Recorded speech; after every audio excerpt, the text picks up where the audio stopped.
Hello दोस्तों, आप देख रहे हैं जीएसएस चैनल। दोस्तों, अगर आपने 12th कंप्लीट किया है या डिप्लोमा किया है या किसी भी स्ट्रीम से डिग्री ग्रेजुएशन कंप्लीट की है या फिर पीजी कोर्स किया है तो आप इस फॉर्म को अप्लाई कर सकते हैं। तो चलिए जानते हैं दोस्तों ये फॉर्म कहां और किन पोस्टों पर निकला हुआ है।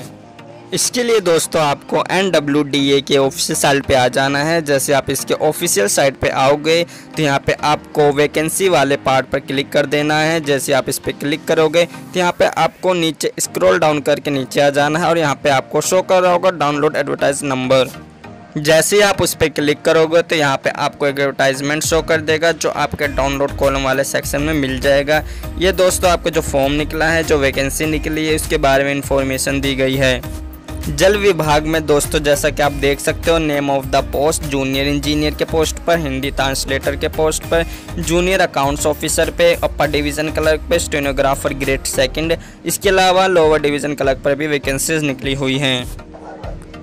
ठीक नेम ऑफ द पोस्ट के सामने पे स्केल पे लेवल बताया गया है कि आपको जूनियर इंजीनियर के अगर आप पोस्ट लेते हैं या पोस्ट पे जाते हैं तो आपको कितनी सैलरी मिलेगी। ठीक उसी के सामने कैटेगरी और टोटल और इसके अलावा एज के बारे में बताया गया है।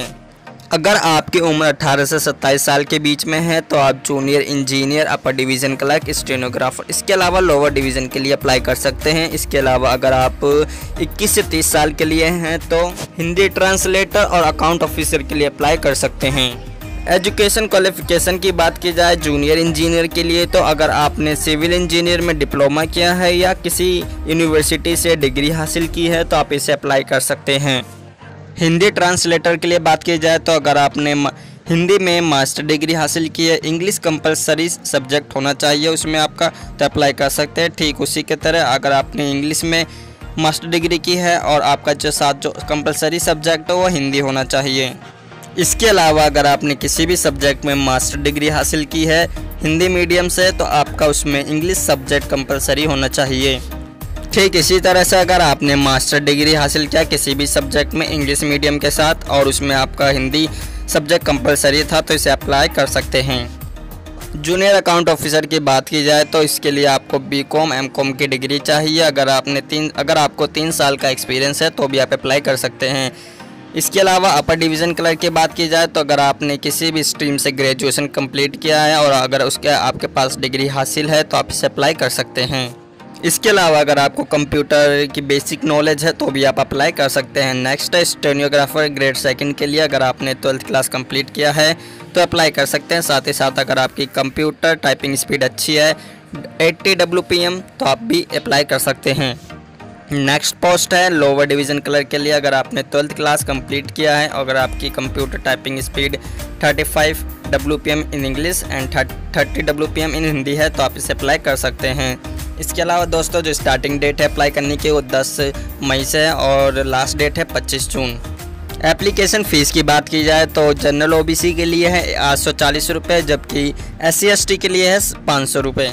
इस वैकेंसी में आपको एज रिलैक्सेशन भी दिया गया है। अगर आप SC ST हैं तो 5 साल का है और OBC है तो 3 साल के लिए, फिजिकली हैंडीकैप्ड हैं तो 10 ईयर के लिए, एक्स सर्विस मैन हैं तो 3 साल के लिए और गवर्नमेंट एम्प्लॉयज़ हैं तो 5 साल के लिए। इसके अलावा 40 साल तक भी आपको दिया गया है।